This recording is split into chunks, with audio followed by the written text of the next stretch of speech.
So చాలామంది mutual ఫండ్స్‌లో invest చేయడానికి ఇంట్రెస్టింగ్ ఉంటారు. బట్ వాళ్ళకి ఏమేమి కావాలి? మ్యూచువల్ ఫండ్‌లో ఇన్వెస్ట్ చేయాలంటే ఎలిజిబిలిటీ ఏమైనా ఉంటుందా? మినిమమ్ క్రైటీరియా ఏమన్నా ఉంటుందా? అనేది డౌట్ ఉంటుందన్నమాట. సో మ్యూచువల్ ఫండ్‌లో ఇన్వెస్ట్ చేయడానికి there is no eligibility.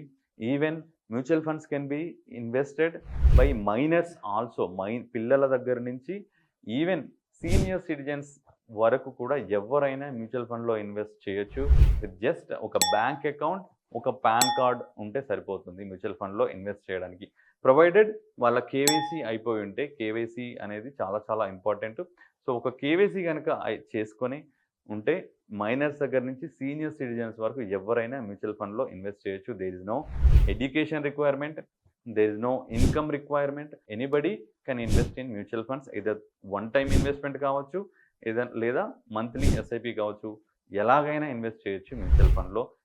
There is no limit to anybody. There is no restriction to anybody. Even if the person is not residing in India, even NRIs can also invest in mutual funds in India. ఎందుకంటే India is growing much faster than any other country in the world. One of the fastest growing economy. So Indians abroad లో ఉండి they want to participate in the growth of the Indian, మన own country growth లో participate చేయాలనుకున్నప్పుడు they can also invest in Indian mutual funds. So hope you understand this. Thank you.